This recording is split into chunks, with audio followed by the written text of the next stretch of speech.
Hello વિદ્યાર્થી મિત્રો, એજ્યુટેકનો ચેનલમાં આપનું સ્વાગત છે। આજે આપણે શીખીશું ધોરણ 4 વિષય પર્યાવરણ પાઠ 11 વાડીમાં પાઠ 11ના સ્વાધ્યાય પોથીના પ્રશ્નોના જવાબની અહીં આપણે સમજ મેળવીશું। પ્રશ્ન નંબર 1, નીચે આપેલા વિકલ્પોમાંથી સાચો વિકલ્પ શોધીને ખાનામાં લખવાનો છે। સવાલ નંબર 1, નીચેનામાંથી કયા વૃક્ષને વડવાઈ હોય છે? જવાબ થશે બી। અહીંયા આપણે બી લખવાનો છે। જે તમે જવાબ લખશો તે અહીંયા ખાનામાં પણ લખશો। 2, નીચેનામાંથી કયું ફૂલ પાણીમાં થાય છે? જવાબ થશે એ, કમળનું ફૂલ પાણીમાં થાય છે, તેથી અહીંયા ખાનામાં એ લખશો। 3, કયા ફૂલનો ઉપયોગ ગુલકંદ બનાવવામાં થાય છે? જવાબ થશે એ, ગુલાબના ફૂલનો ઉપયોગ ગુલકંદ બનાવવામાં થાય છે। 4, કબીરવડ કયા જિલ્લામાં આવેલો છે? જવાબ થશે એ, ભરૂચ જિલ્લામાં કબીરવડ આવેલો છે।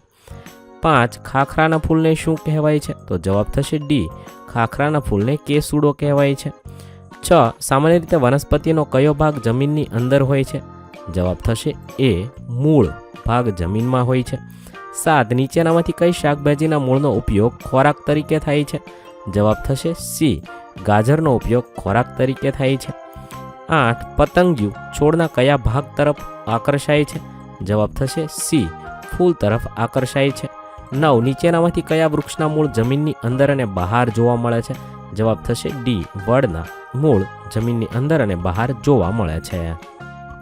ત્યારબાદ પ્રશ્ન નંબર 2, જોડકા જોડો। અ વિભાગને બ વિભાગ સાથે જોડવાનો છે। 1, છોડ ઉપર ખીલતું ફૂલ, જવાબ થશે મોગરો એટલે કે સી જવાબ થશે।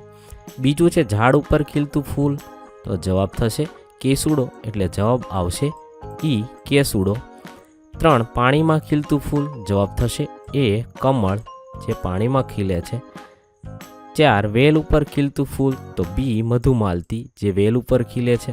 5, જમીનની બહાર દેખાતું મૂળ, જવાબ થશે ડી, વડવાઈ જે જમીનની બહાર દેખાય છે। આ રીતે આપણે જવાબ લખીશું। ત્યારબાદ પ્રશ્ન નંબર 3, વિધાનો ખરા છે કે ખોટા તે દર્શાવવાના છે। 1, ફૂલમાંથી અત્તર બનાવવામાં આવે છે, વિધાન સાચું છે। 2, ખેડૂતો દ્વારા ફૂલો અને શાકભાજીની ખેતી કરવામાં આવે છે, વિધાન સાચું છે। 3, બધા ફૂલોના રંગ સરખા હોય છે, વિધાન ખોટું છે। 4, વડના મૂળ જમીનની અંદર હોતા નથી, વિધાન ખોટું છે। 5, ફૂલોને તેમની સુગંધ પરથી ઓળખી શકાય છે, વિધાન સાચું છે। 6, લીમડાના ફૂલનો રસ કાઢીને પીવામાં આવે છે, વિધાન સાચું છે। 7, કળીમાં રહેલી પાંખડીઓ બીડાયેલી હોતી નથી, વિધાન ખોટું છે। 8, કેસૂડાનો ઉપયોગ રંગ બનાવવા માટે થાય છે, વિધાન સાચું છે। આ રીતે આપણે વિધાનો ખરા છે કે ખોટા તે દર્શાવીશું। ત્યારબાદ પ્રશ્ન નંબર 4, વર્ગીકરણ કરો। અહીંયા કેટલાક શાકભાજીના અને ફૂલના નામ મિક્સમાં આપેલા છે, તેને આપણે શાકભાજી અને ફૂલમાં વર્ગીકરણ કરવાનું છે। તો શાકભાજીમાં બટાકા, દૂધી, ભીંડા, ગાજર, કોળું આવશે, જ્યારે ફૂલમાં ગુલાબ, ગલગોટા, ચંપો, જાસૂદ અને કમળ આવશે। ત્યારબાદ પ્રશ્ન નંબર 5, પ્રશ્નોના જવાબ લખો। સવાલ નંબર 1, તમે કયા કયા ફૂલ જોયા છે? તો અહીંયા લખી શકાય મેં ગુલાબ, મોગરો, જાસૂદ, કરેણ, ગલગોટો, કમળ, જુઈ, ચંપો વગેરે ફૂલ જોયા છે। તમે જે ફૂલ જોયા હોય તેના નામ તમારે લખવાના છે। બીજું, જમીનની અંદર થતી શાકભાજીના નામ। તો જમીનની અંદર બટેટા, મૂળા, ગાજર, બીટ, ડુંગળી, લસણ, આદુ, હળદર વગેરે થાય છે। 3, જમીનની બહાર થતી શાકભાજીના નામ। બહાર તો ટમેટા, ભીંડા, ગુવાર, રીંગણ, ચોળી, વાલ, તુવેર, ફુલેવર, કોબીજ, દૂધી, તુરિયા વગેરે થાય છે। સવાલ નંબર 4, તમારા ઘર અથવા શાળામાં ફૂલોનો ઉપયોગ ક્યાં ક્યાં થાય છે? તો ઘરમાં ભગવાનની પૂજામાં થાય છે, શાળામાં વર્ગખંડ સુશોભન માટે, પુષ્પગુચ્છ બનાવવા, પ્રાર્થનામાં, પૂજામાં વગેરે જગ્યાએ થાય છે। 5, તમારા ઘરમાં ફૂલ અથવા છોડની છાપનું ચિત્ર કઈ કઈ વસ્તુ પર જોવા મળે છે? તો મારા ઘરે ઓછાડ પર, ગાલીચા પર, ઓશિકા પર, પડદા પર, સોફાના કવર પર, દિવાલની ડિઝાઇન પર, કબાટ પર, કપડા પર, ચાદર પર વગેરે જોવા મળે છે। 6, તમારી શાળામાં ફૂલના છોડ છે? કયા કયા? તો હા, અમારી શાળામાં ઘણા ફૂલના છોડ છે, જેવા કે ગુલાબ, ગલગોટો, કરેણ, મોગરો, ચંપો, જાસૂદ, જુઈ, બારમાસી, કેક્ટસ વગેરેના ફૂલના છોડ અમારી શાળામાં જોવા મળે છે। ત્યારબાદ પ્રશ્ન નંબર 6, પ્રશ્નોના જવાબ લખો। 1, સુશોભન માટે વપરાતા ફૂલના નામ। તો સુશોભન માટે ગુલાબ, ગલગોટા, જાસૂદ, ચંપા, કરેણના, મોગરાના વગેરે ફૂલનો ઉપયોગ થાય છે। બીજું, તમે ફૂલોને કયા કયા ઉગેલા જોયા છે? તો મેં ઘરે તથા શાળામાં, બગીચામાં, વાડીએ, પાર્કમાં, સિટીમાં, મકાનની ગેલેરીમાં, ટેરેસ ઉપર ફૂલ ઉગેલા જોયા છે। ત્યારબાદ 3 કડવો સ્વાદ ધરાવતી શાકભાજીના નામ લખો. તો કડવો સ્વાદ ધરાવતી શાકભાજીમાં મેથી, કારેલા, કંટોલાનો સમાવેશ થાય છે. 4 આપણે કયા કયા મૂળનો ઉપયોગ ખોરાકમાં કરીએ છીએ? તો આપણે ગાજર, મૂળા, બીટ, શક્કરિયા, આદુ વગેરેનો ઉપયોગ કરીએ છીએ. 5 વડવાઈ એટલે શું? તમે એનો શું ઉપયોગ કરો છો? તો વડવાઈ એટલે વડની ડાળીમાંથી ઉત્પન્ન થતા મૂળ છે. અમે હિંચકા ખાવામાં અને દાંતણ કરવામાં તેનો ઉપયોગ કરીએ છીએ. ત્યારબાદ પ્રશ્ન નંબર 7 છે પ્રોજેક્ટ વર્ક. આકૃતિ મુજબ 2 કુંડા લઈ એક કુંડામાં માટી અને બીજા કુંડામાં માટી પર પ્લાસ્ટિક અને પછી માટી નાખી છોડ ઉગાડવાનો છે. અહીંયા તમે ચિત્ર જોઈ શકો છો. હવે તેના આધારે પ્રશ્નોના જવાબ લખવાના છે. શું બંને છોડ પર પાંદડા ઉગેલા જોઈ શકાય છે? તો હા. છોડ પર કળી કે ફૂલ બેઠેલા દેખાય છે? તો હા. બંને પૈકી કયા છોડનો વિકાસ વધારે છે? તો માટીવાળા. કયા છોડના કુંડામાં પાણીનું શોષણ વધુ જોવા મળ્યું? તો માટીવાળા કુંડામાં. ત્યારબાદ પ્રશ્ન નંબર 8 પ્રશ્નોના જવાબ લખો. 1 બગીચામાં ફૂલો ન તોડવા એવું શા માટે લખેલું છે? તો બગીચામાં ફૂલોની શોભા છે. જો આપણને ફૂલો તોડી લઈએ તો બગીચો ઉજ્જડ લાગે છે.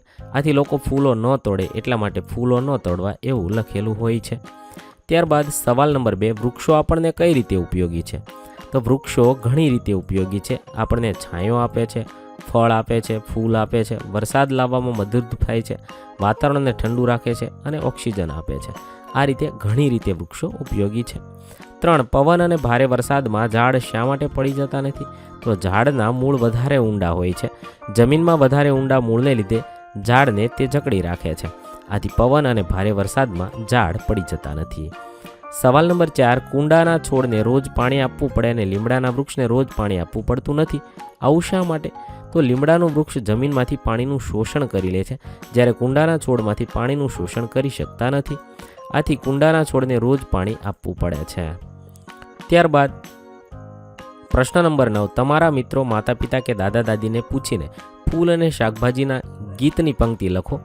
પહેલું છે એક ઝાડ માથે ઝુમકડું, ઝુમકડે રાતા ફૂલ રે, ભમરે રે રંગ ડોલરિયો. બીજું ગીત છે મારી વાડીમાં રીંગણી, વાડીમાં રીંગણી વાવી હુરાજ, ઝુલણ વણજારી. અને ત્રીજું ગીત છે મોગરાના ફૂલ સખી, મોગરાના ફૂલ, શ્રીજીને પ્યારા બહુ મોગરાના ફૂલ. આવી રીતે તમે તમને મનગમતું શાકભાજી, ફૂલ વિશેનું ગીતની પંક્તિ અહીંયા લખવાની છે. ત્યારબાદ પ્રશ્ન નંબર 10 ખેતર અથવા બગીચાની મુલાકાત લો. મિત્ર સાથે ચર્ચા કરીને તેના જવાબ લખવાના છે. તમે લીધેલ મુલાકાતના સ્થળનું નામ. તો મેં ખેતરની મુલાકાત લીધી, તમે જેની મુલાકાત લીધી હોય તે લખવાનું છે. જોવા મળતા વૃક્ષો તો લીમડો, આંબો, ગુંદો, બાવળ અને બોરડી જોવા મળ્યા. જોવા મળતા ફૂલ મોગરો, ગુલાબ, ગલગોટો અને કરેણ જોવા મળ્યા. પાણી આપવાની વ્યવસ્થા ધોરિયા દ્વારા અને ટપક સિંચાઈ દ્વારા. તમને શું ગમ્યું? મને ખેતરના શેઢે ઉગેલા વૃક્ષો બહુ ગમ્યા. આવી રીતે તમે જે વસ્તુની મુલાકાત લીધી હોય તેના વિશે જવાબ લખવાનો છે. અહીં આપણા પાઠ 11ના પ્રશ્નોના જવાબ પૂર્ણ થશે. વિદ્યાર્થી મિત્રો, ધોરણ 4ના પર્યાવરણ વિષયના તમામ પાઠના પ્રશ્નોના જવાબના વિડીયો આપણી ચેનલ પર ઉપલબ્ધ છે, જે તમે ધોરણ 4 પર્યાવરણ સ્વાધ્યાયન પોથી નામના પ્લેલિસ્ટમાંથી મેળવી શકશો. પ્લેલિસ્ટની લિંક વિડીયોના ડિસ્ક્રિપ્શનમાં આપેલી છે. તથા જો તમારે તેની પીડીએફની જરૂર હોય તો તે તમે આપણી એપ્લિકેશન પરથી મેળવી શકો છો. એપ્લિકેશનની લિંક પણ વિડીયોના ડિસ્ક્રિપ્શનમાં આપેલી છે. વિદ્યાર્થી મિત્રો, આપેલા વિડીયોની જો તમારે પીડીએફની જરૂર હોય તો તમે આપણી એપ્લિકેશન સ્માર્ટ સાથી પરથી મેળવી શકશો. વિદ્યાર્થી મિત્રો, આપણી એપ્લિકેશન સ્માર્ટ સાથી પ્લે સ્ટોરમાં આવી ગઈ છે, જેની અંદર તમે બધા વિભાગ જોઈ શકો છો. તેની અંદર વિવિધ ધોરણ છે. ધોરણ ઉપર ક્લિક કરતાં વિવિધ વિષય ખુલશે. વિષય ઉપર ક્લિક કરતાં તેની અંદર આવતા પાઠ ખુલશે. તેની અંદરથી તમે પાઠ્યપુસ્તક પણ ડાઉનલોડ કરી શકો છો. તેની અંદર આપેલા પાઠમાં ક્લિક કરતાં તમે પાઠની પીડીએફ, સ્વાધ્યાયની પીડીએફ, સ્વાધ્યાયન પોથીની પીડીએફ, પાઠના વિવિધ વિડીયોઝ, સ્વાધ્યાયના વિડીયોઝ, સ્વાધ્યાયન પોથીના વિડીયોઝ બધું જોઈ શકો છો અને ડાઉનલોડ પણ માત્ર એક ક્લિકમાં કરી શકો છો. વિદ્યાર્થી મિત્રો, આપણી એપને સપોર્ટ કરજો, ડાઉનલોડ કરજો